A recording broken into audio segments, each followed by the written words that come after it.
അസ്സലാമു അലൈക്കും വറഹ്മത്തുള്ളാഹി വബറകാതുഹു.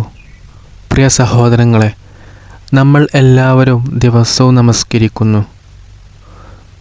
പക്ഷേ ഒരു ചോദ്യം, നമ്മുടെ നമസ്കാരം അള്ളാഹു സ്വീകരിക്കുന്നുണ്ടോ?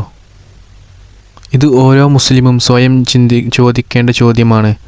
കാരണം നമസ്കാരം ചെയ്യുക മാത്രം പോരാ, അത് അള്ളാഹു സ്വീകരിക്കപ്പെടുകയും വേണം. അപ്പോൾ അള്ളാഹു സ്വീകരിക്കുന്ന നമസ്കാരത്തിനുള്ള ചില പ്രധാന കാര്യങ്ങൾ ഖുർആനിൻ്റെയും സഹീഹ് ഹദീസുകളുടെയും അടിസ്ഥാനത്തിൽ നോക്കാം. ഒന്നാമത്, ആത്മാർത്ഥത. നമസ്കാരം അള്ളാഹുവിന് വേണ്ടി മാത്രമായിരിക്കണം. ആളുകളെ കാണിക്കാനോ പ്രശംസ നേടാനോ അല്ല. അള്ളാഹു ആത്മാർത്ഥമായി ചെയ്യുന്ന അമലുകൾ മാത്രമാണ് സ്വീകരിക്കുന്നത്. അതുകൊണ്ട് ഓരോ നമസ്കാരത്തിന് മുമ്പ് നമ്മുടെ നിയ്യത്ത് ശുദ്ധമാക്കാം. രണ്ടാമത്, സമയത്ത് നമസ്കരിക്കുക.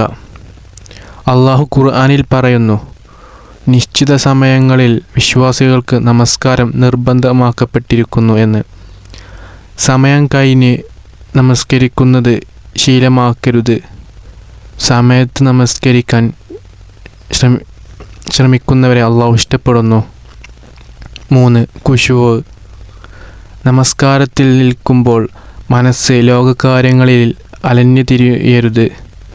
നാം അള്ളാഹുവിൻ്റെ മുമ്പിൽ നിൽക്കുകയാണെന്ന് ഓർക്കണം. ഖുർആനിൽ വിജയികളായ വിശ്വാസികളുടെ ആദ്യ ലക്ഷണമായി പറയുന്നത് അവരുടെ നമസ്കാരത്തിലെ ഖുശൂഇനെയാണ്. 4. ഹലാൽ ജീവിതം. ഹറാം സമ്പാദ്യം ആത്മീയ ജീവിതത്തെ ബാധിക്കുന്നു. അതുകൊണ്ട് ഹലാൽ ഭക്ഷണവും ഹലാൽ വരുമാനവും തേടാൻ പരിശ്രമിക്കണം. അള്ളാഹുവിൻ്റെ അനുഗ്രഹം നേടാൻ ഇത് വളരെ പ്രധാനമാണ്. 5. പാപങ്ങളിൽ നിന്ന് വിട്ടുനിൽക്കാൻ ശ്രമിക്കുക. നമസ്കാരം കഴിഞ്ഞ ഉടൻ തന്നെ പഴയ പാപങ്ങളിലേക്ക് മടങ്ങുന്ന ജീവിതമല്ല വേണ്ടത്. അള്ളാഹുവിനോട് മാപ്പ് ചോദിച്ചുകൊണ്ട് ജീവിതം മെച്ചപ്പെടുത്താൻ ശ്രമിക്കണം. നമസ്കാരം നമ്മുടെ സ്വഭാവത്തിൽ നല്ല മാറ്റം കൊണ്ടുവരണം. 6. സുന്നത്തുകൾ ശ്രദ്ധിക്കുക. ഫർള് നമസ്കാരത്തോടൊപ്പം റവാത്തീബ് സുന്നത്ത് നമസ്കാരങ്ങളും കഴിയുന്നത്ര കാത്തുസൂക്ഷിക്കുക. നബി സല്ലല്ലാഹു അലൈഹി വസല്ലം സുന്നത്തുകൾക്ക് വലിയ പ്രാധാന്യം നൽകിയിട്ടുണ്ട്. ഇത് ഫർദ് നമസ്കാരങ്ങളിലെ കുറവുകൾ നികത്താൻ സഹായിക്കുമെന്ന് ഹദീസുകളിൽ വന്നിട്ടുണ്ട്. 7.